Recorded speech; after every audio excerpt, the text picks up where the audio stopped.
Nous allons maintenant accueillir Lucien Belli, qui est un de nos tout nouveaux confrères à l'Académie des sciences morales. Il est normalien, historien, professeur des universités. Il a été élu chez nous donc en 2023. Il est spécialiste des XVIIe et XVIIIe siècles et il connaît très bien l'environnement politique et social dans lequel vivait notre auteur. Je suis très heureuse de l'accueillir aujourd'hui. Merci, chère consoeur. Merci à tous. Alors, je vais être bref parce que je dois justement rejoindre à midi la Société d'études du XVIIe siècle et je vais essayer de vous présenter une petite notule historique car je ne connais pas Altusius. Hein. J'ai découvert Altusius en lisant ce livre et je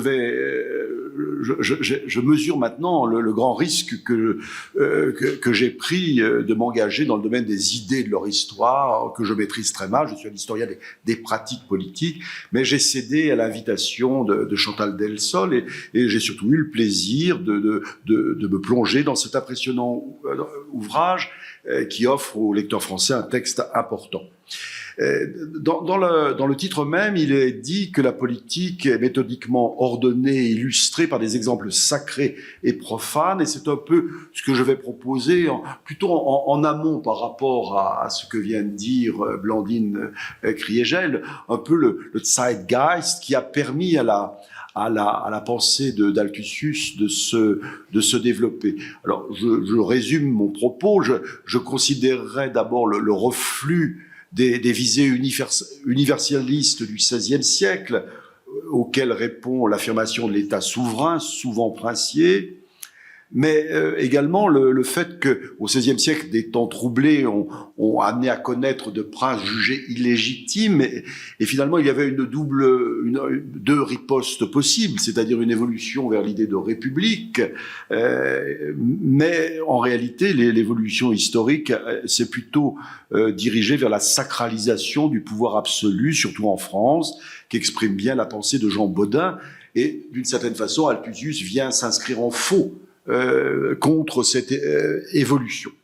Donc, première idée, c'est la réflexion d'Altusius s'inscrit dans le déclin des visées politiques universalistes, la fin du rêve impérial, en quelque sorte. On l'a vu déjà dans ce que vient de dire Blandine, c'était resté en particulier au début du XVIe siècle une forme d'espérance. Il y avait la nostalgie de l'Empire romain qui avait rassemblé des peuples divers, qui avait maintenu la paix. Il y a donc cette idée que l'on a perdu un âge d'or et qu'il faudrait le retrouver. Alors il y a un bref moment où, avec Charles Quint, on a pensé que c'était possible, hein, l'élection de Charles Quint comme chef du Saint-Empire romain germanique, le fait que l'Espagne se soit emparée de terres américaines immenses, la captivité du roi de France, le sac de Rome. Finalement, il y avait l'idée que Charles Quint pouvait gouverner le monde et qu'il pouvait porter en quelque sorte une unité politique pour l'ensemble de ce monde-là. Et c'est un peu l'héritage de Dante repris par le chancelier Gattinara. Cette idée qu'il fallait un souverain unique au monde comme il fallait un père à une famille. On voit qu'on est très loin de la vision d'Altusius.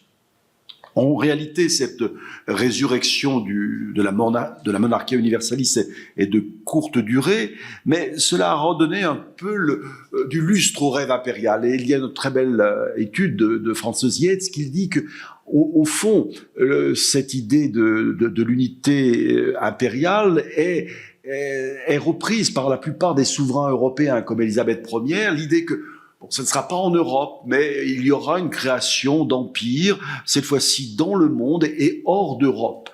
Chacun, en quelque sorte, des souverains européens importants pourrait être empereur hors du monde.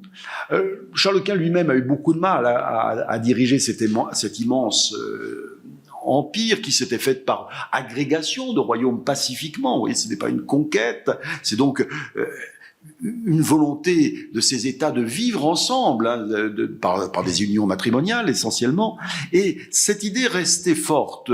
La maison de Habsbourg s'est divisée en deux, à Vienne et à Madrid. Néanmoins, le principe demeure que le patrimoine de Charles Quint doit rester intact, d'où les innombrables liaisons diplomatiques, militaires, financières entre les deux branches de la monarchie. Alors, face à cette construction qui reste solide, eh bien finalement les adversaires des Habsbourg considèrent qu'il faut tout faire pour éviter l'hégémonie, la monarchie universelle, et finalement accepter une Europe fragmentée. C'est la première constatation que je peux faire. Le monde d'Altusius est un monde fragmenté. Ce sont des unités plus ou moins grandes, mais c'est un monde fragmenté. On accepte cette fragmentation en unités politiques plus ou moins indépendantes. Et le résultat, c'est que l'empereur lui-même doit négocier en permanence avec ses vassaux, en particulier les vassaux protestants. Le début du XVIIe siècle va voir la dernière tentative d'une reprise en main de cet empire. Ce sera la guerre de 30 ans, hein, et le rêve de Ferdinand II de créer une monarchie allemande.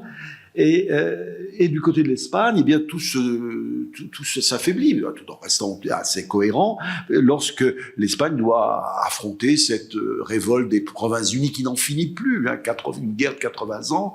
Et le moment d'Altusius, c'est le moment où justement l'Espagne est obligée de faire la paix avec la plupart des pays européens, la Pax Hispanica, toute une série de traités de paix qui marquent le début du XVIIe siècle.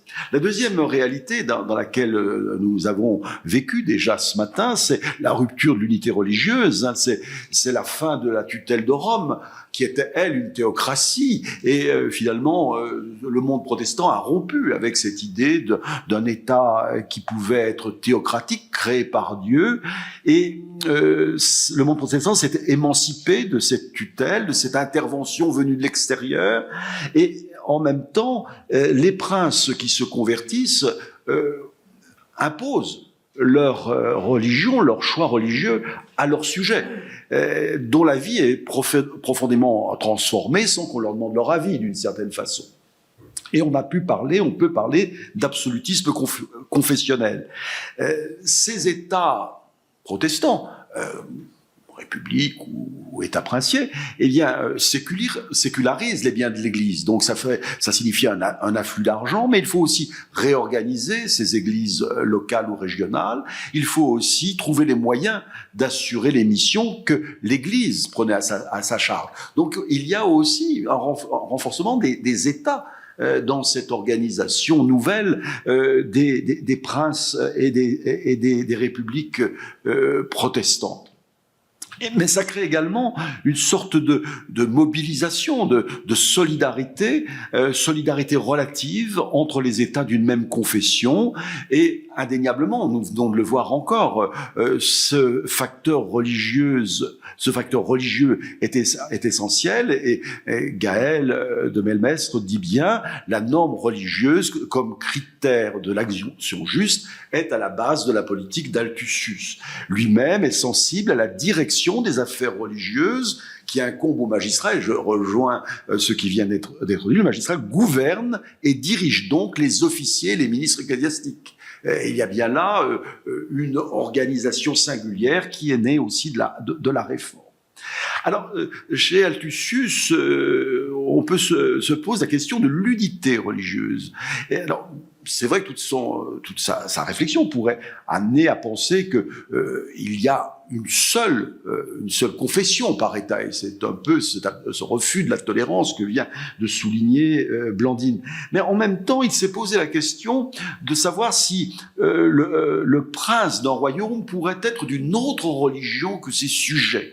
Il a abordé cette question-là et il dit les ordres, c'est-à-dire les États, ne doivent négliger aucun effort pour l'instruire de la vraie religion orthodoxe. Si cela ne peut pas être fait, ils doivent l'obliger à accorder la liberté de culte aux autres membres du royaume. Alors, je me suis demandé si ce n'était pas le cas français d'Henri IV, qui était roi protestant dans un royaume majoritairement catholique, qui était obligé de se convertir au catholicisme, mais en même temps qui a accordé un édit de tolérance, l'édit de Nantes. Donc, on voit bien un monde fragmenté, mais monde aussi déchiré profondément par la question religieuse, qui implique des philosophies, des modes de vie différents. Alors, face à cette déchirure, eh bien, il y avait une réponse qui était celle venue de la Renaissance, l'idée de la figure du prince, du souverain, et c'était finalement ça la solution. Or, ce sont des mots que Altusius se refuse finalement de prononcer, prince, souverain. Il parle toujours de magistrat suprême. Il ne peut pas faire l'économie de roi, parce qu'il y en a plein la Bible. Donc les rois sont présents et très présents dans son propos, mais c'est vrai que le souverain et le prince sont absents, alors que finalement c'est le modèle le plus commun. L'État est un État princier et le prince est souverain. Altusius néanmoins est très sensible au sacre. Il pense que ça crée une certaine majesté mystérieuse et un quasi-état de supériorité qui confère au roi une admirable et vénérable excellence de la dignité, le respect et l'estime. Là, c'est un peu les paradoxes de ce penseur qui finalement se méfie du prince, mais qui aime bien les sacres parce que finalement ça donne une sorte d'aura, de charisme au magistrat suprême. L'étonnant aussi, pour un historien, c'est que tous ces penseurs du XVIe siècle considèrent les princes comme des hommes nouveaux. C'est le cas de Machiavel, c'est le cas aussi de Jean Bodin et d'Altusius. C'est-à-dire que l'idée qu'un prince s'impose à un peuple. Alors c'est vrai qu'il y a des élections pour l'empereur, le roi de Pologne, le roi de Bohême, le roi de Hongrie, pour les princes ecclésiastiques, l'élection existe. Mais pour Altusius, elle a même eu lieu pour Saül, pour David, pour Salomon. Or, la réalité, c'est que la plupart des princes obtiennent la couronne parce qu'ils sont fils de roi, ou fils de prince. Donc, c'est beaucoup moins clair que ce qu'ils veulent bien dire. Le critère héréditaire, la succession héréditaire est finalement la loi fondamentale de la plupart des États européens, et c'est une préoccupation importante. Et là, Altusius l'admet. J'ai été frappé de voir qu'il admet cette succession héréditaire. Il donne d'ailleurs raison à Bodin contre Cabot à propos de l'exclusion des femmes de la succession. Là, peut-être toujours l'idée d'Henri IV, qui est roi parce qu'il est le mâle le plus proche d'Henri III. Il y avait beaucoup d'autres femmes qui étaient possibles. Alors, je passe rapidement, mais indéniablement, chez Altusius, il y a l'idée que la religion, la morale, sont le fondement du pouvoir. Ce qui m'a frappé également, comme historien, c'est la façon de contourner l'idée d'État. La fin du XVIe siècle et le début du XVIIe siècle est un moment d'affirmation de l'État. Henri III dit encore « mon État ». Au début du XVIIe siècle, on dit l'État. Il y a des conseillers d'État. C'est vraiment une forme très normale de concevoir l'organisation politique. Le mot État n'apparaît pas, me semble-t-il, dans la pensée d'Altusius, alors que c'était finalement une découverte, une redécouverte de la culture politique du temps. Ce qui est sûr dans la pensée d'Altusius, c'est qu'il y a eu l'expérience du roi illégitime. Et ça, je me réfère ici à tout ce qui s'est passé en France, et on l'a dit déjà, à la référence à Hautemans, à François Hautemans et à sa Franco-Gallia, cet acte essentiel de la Saint-Barthélemy, le fait que le roi assumait et revendiquait la violence contre des gentilshommes protestants, et donc toutes ces pensées qu'on appelle monarchomaque, et qui s'affirme, et lui-même, bien sûr, s'inscrit dans cette lignée, l'idée que si le roi viole le contrat, les sujets peuvent légitimement se révolter à l'initiative d'institutions représentatives ou derrière un prince providentiel. D'où également l'idée de la possibilité du tyrannicide, qui a si bien été étudié par Marchio Turchetti. Mais en même temps, en France, ce qui s'est passé, c'est qu'il y a eu une sorte de rapprochement entre les différents groupes. Arlette Joignat a bien déterminé ça, c'est-à-dire les monarchomaques, ceux qui sont les plus extrêmes, qui vont à l'extrême, mais aussi les malcontents, ceux qui sont pas très contents du gouvernement, et puis ces politiques qui vont s'affirmer, qui considèrent qu'il faut d'abord sauver l'État, justement, sauver la monarchie, qu'il ne faut pas rabaisser la dignité royale, et qui affirment que la souveraineté appartient au roi seul, qu'il ne doit pas la partager, que la conservation de l'État est indépendante de l'unité de la religion, et c'est la pensée de Jean Bodin, finalement, dans ses 6 livres de la République. Et lorsque finalement le drame absolu arrive en 89, l'assassinat du roi, eh bien c'est finalement cette pensée qui va s'imposer. Henri IV reconstruit l'État sur les bases d'un pouvoir absolu, et il répond ainsi à l'immense besoin de paix, de sécurité qui parcourt la société française. J'ai été frappé de ce mot confortable qui est souvent employé dans le texte d'Altusius. Finalement, la tranquillité, la sécurité est retrouvée par le pouvoir royal fort.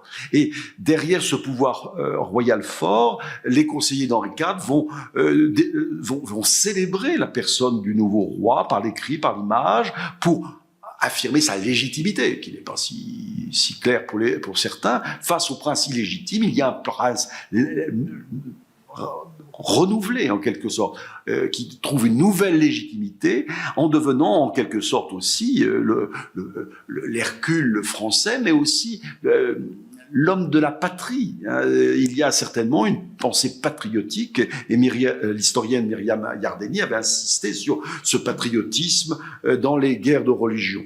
Pour les ligueurs catholiques, au contraire, eh bien, ce roi reste un tyran que l'on peut assassiner. Alors, comme je l'ai dit, on aurait pu se diriger vers 2 directions. D'abord, l'idée d'une république, c'est-à-dire d'une organisation différente. Alors, cette idée est très délicate, puisque le mot république n'est pas à l'opposé de la monarchie. Au contraire, pour Altusius, il y a possibilité de mariage entre le roi et la république. La république, c'est le bien commun, en quelque sorte. Et aujourd'hui, d'ailleurs, cela n'effraie pas certains historiens. James Collins, par exemple, a publié en 2016, à propos de la France, une monarchie républicaine. Il est prêt à voir pratiquement Louis XIV comme un bon républicain. Alors ça, c'est un peu exagéré, mais c'est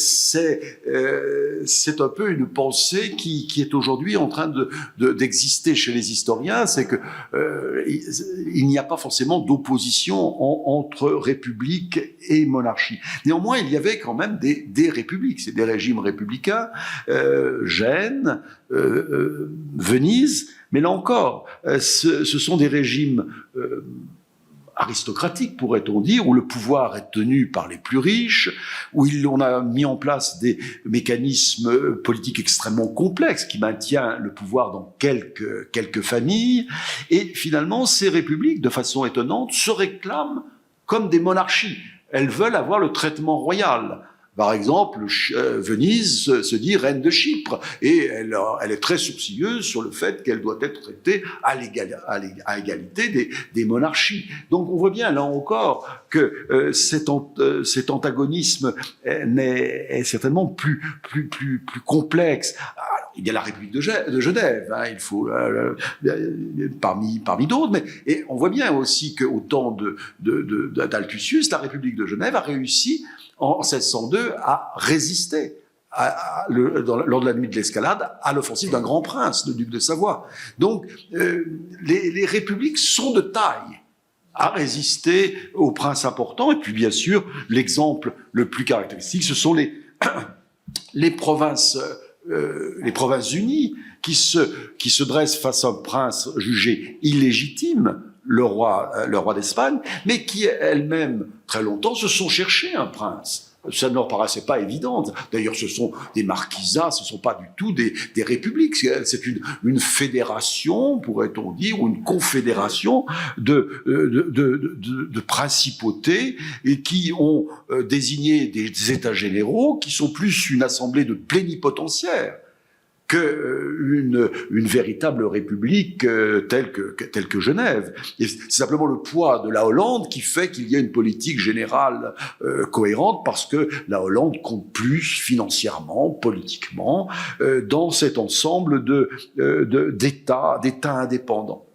Donc, je dirais que cette solution républicaine apparaît comme désuète, comme marginale, peut-être comme fragile, mais aujourd'hui, justement, les historiens, et c'est pour cela que ce livre vient à point nommé, les historiens considèrent de beaucoup plus près cette idée de république, en considérant que certaines villes peuvent être vues comme des républiques, même dans des États comme la France, même comme en Espagne. Alors, ça fait sourire certains de mes collègues qui travaillent sur la monarchie quand on leur dit que qu'il y a des républiques au temps de Philippe IV ou au temps de Philippe III, ils trouvent ça bizarre. Mais c'est vrai que ces grandes villes sont d'une grande indépendance, elles ont leur structure, elles ont leurs institutions, et j'y reviendrai, où je le dis tout de suite, ce sont quand même des systèmes qui permettent la domination des élites bourgeoises.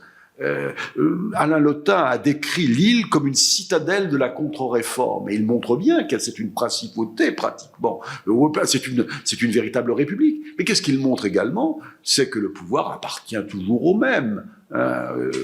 On met son cousin et puis son beau-frère, et ça reste comme à Venise dans un tout petit monde. Et je conclurai tout à l'heure par ça. Alors, je l'ai déjà dit, comme je dois partir, je vais résumer. La solution qui est apparue, c'est quand même beaucoup plus cette sacralisation du pouvoir absolu. Alors, cela vient de loin, et Arlette Joanna a consacré de très belles analyses sur le pouvoir absolu dans les 2 livres qu'elle a publiés avant sa mort. Eh bien, elle a montré de façon très forte que le pouvoir absolu, les outils sont là, déjà dans le digeste, avec ce princeps legibus solutus est, et c'est finalement ça, la base du pouvoir absolu. Et puis, depuis Philippe le Bel, en France par exemple, le roi est empereur dans son royaume. La question que pose Arlette Joanna, c'est: est-ce qu'au XVIe siècle, le pouvoir est déjà absolu? Est-ce qu'au temps de François Ier, on peut parler déjà de pouvoir absolu? Alors, elle a tendance à dire que non. Que finalement, le roi préfère les formes ordinaires. Mais en cas de nécessité, il peut choisir la voie extraordinaire. C'est en particulier lorsqu'il doit accorder une grâce, lorsqu'il doit accorder une dispense, ou en cas de guerre. Et c'est bien sûr là que se fait la grande différence. En France, par exemple, depuis le Moyen-Âge, le roi ne demande à personne le droit de prendre des impôts. Ça, c'est quand même là l'essentiel. Et il le fait sans se justifier, sans s'expliquer. Et je crois que c'est l'essentiel. Néanmoins, il y a des conseils, il y a les États généraux qui sont réunis au XVIe siècle, il y a les cours dites souveraines, les parlements. Donc, il y a une concertation possible. Arlette Joanna insiste sur le fait que les guerres de religion étaient une coupure. La fracture spirituelle et politique à l'intérieur de la communauté française fait que le roi seul apparaît comme, je la cite, un point fixe et rassurant. Et d'une certaine manière, ce serait là la clé de cette évolution vers une sacralisation du pouvoir absolu, et l'œuvre de Bodin, finalement, est au cœur de cette sacralisation. Je le cite: la souveraineté est la puissance absolue et perpétuelle d'une république que les latins appellent majestatem. C'est finalement la formule clé de Bodin, c'est la solution. Et il ajoute: par ainsi, on voit que le point principal de la majesté souveraine et puissance absolue gît principalement à donner loi aux sujets en général. Sans leur consentement, c'est réglé. Si on peut lever les impôts sans demander l'avis des gens, le pouvoir est absolu. Alors, de façon étonnante, face à cette affirmation, qui est française probablement, mais que la plupart des princes européens vont envier, Jacques Ier d'Angleterre, qui lui n'était pas un roi absolu, a réfléchi sur le pouvoir absolu des rois, et admirablement. Altusius, finalement, s'accorde parfois avec la pensée de Bodin ou s'en écarte. Par exemple, il est sensible aux lois fondamentales. Aux lois fondamentales, il en fait l'énumération d'après François Mans, toutes les lois fondamentales, en particulier pour le royaume de France, les lois en matière de succession. Le roi de France ne peut pas changer les règles de la succession, donc il y a des lois fondamentales. Il note par exemple le fait qu'on ne pourra pas toucher la monnaie. Alors ça, les rois de France ne sont pas gênés pour changer la monnaie. Mais là, il considère ça comme une loi fondamentale. Le roi doit respecter les lois divines et naturelles. Et Bodin le pense aussi. Par exemple, à la mort d'Henri III, il a écrit « Dieu soit loué qui nous a délivrés de la puissance d'un tyran fin et dangereux ». Donc ça prouve que lui-même, Bodin, n'avait pas une grande estime pour Henri III. Mais en même temps, l'opposition est très nette, et là, la très belle introduction de ce livre le rappelle, c'est autour du pouvoir absolu que Altusius s'oppose à Bodin. Altusius affirme que le roi n'a pas un pouvoir absolu et illimité. Et il s'oppose à l'idée que le roi étant institué par Dieu dépasse tout le pouvoir du peuple. Ça, c'est très clair. Il y revient. Il y a un contrat. Le contrat réciproque entre le magistrat suprême en tant que mandataire, qui promet de demeurer fidèle à sa parole, et la consociation universelle en tant que commettant. Et il ajoute, il ressort de ce contrat que le droit du magistrat suprême, qui est différent de celui du peuple, est inférieur au droit de ce dernier, et qu'il ne le détient pas en propre. Tout est dit. C'est là que s'est faite la grande rupture entre les deux pensées. Alors, on le voit bien aussi, on l'a déjà dit, dans l'œuvre d'Altusius, il est beaucoup question d'efforts, de ces efforts qui se réunissent, d'une représentation de la population finalement. Pour Bodin, c'est insupportable. Il le dit, en quoi ceux qui ont écrit du devoir des magistrats et autres livres semblables se sont abusés de soutenir que les États du peuple sont plus grands que le prince, chose qui fait révolter les vrais sujets de l'obéissance qu'ils doivent à leur prince souverain. Vous voyez, c'est bien là que se fait les choses. Les États n'ont pas la parole, ne doivent pas avoir la parole. On peut les consulter, mais on n'a pas à les suivre. Et d'ailleurs, en 1614, c'est ce qui s'est passé. Au moment même où paraît ce livre, les États généraux sont réunis en France et ils se retirent en disant au roi de trancher sur leurs différends. C'est la puissance souveraine qui doit régler les problèmes. Eux-mêmes affirment qu'ils en sont bien incapables. Donc, vous le voyez, c'est là que s'est faite la grande rupture entre Bodin et Altusius, et c'est bien clair. Et pour lui, il y a l'idée que seul le corps politique de la consociation a le pouvoir suprême et peut revendiquer le droit de souveraineté. Je le cite une dernière fois. On dit ce pouvoir universel prééminent, primordial et suprême, non parce qu'il est délié de la loi ou absolue, mais par rapport au pouvoir subordonné particulier et spécial qui dépend, provient et résulte de lui, revient à sa source en temps voulu et est lié à certains lieux. C'est admirablement dit, cette sorte de va-et-vient entre le haut et le bas, cette circulation finalement du pouvoir est une idée très moderne, et c'est en cela que cette idée est stimulante pour aujourd'hui, parce que ça nous dégage de cette vision un peu monolithique de l'évolution permanente vers le pouvoir, la centralisation, l'organisation de l'État. Alors en dernier, ma conclusion sera plus ambiguë. On peut se demander si la pensée d'Altusius ne s'est pas inscrite finalement à contre-courant d'un mouvement historique général marqué par l'affirmation du pouvoir absolu. D'une certaine manière, les États, au sens d'États généraux ou d'États provinciaux, sont de moins en moins convoqués. sauf dans 2 cas, les États généraux des Provinces-Unies et le Parlement d'Angleterre, dont le roi fait partie d'une certaine manière. Le principe d'hérédité s'est imposé dans la plupart des principautés. Alors il y a bien l'élection impériale, mais elle reste de forme. Donc c'était l'idée qu'on puisse élire le magistrat suprême, c'est un peu un vœu pieux. De plus en plus, les décisions sont prises sans le consentement des sujets. Beaucoup de princes européens lèvent des impôts sans consulter leur peuple. Ça, c'est la première remarque. La deuxième remarque, c'est un peu sur qui sont les acteurs dans l'œuvre d'Altusius. Altusius parle au nom du peuple, je le cite, qui ne meurt jamais. Bon, dont acte. Mais en réalité, il se méfie beaucoup des régimes démocratiques, où il dit, dans les régimes démocratiques, il domine les hommes agités, factieux et éloquents, qui excitent le peuple par leurs paroles et heurtent ses opinions.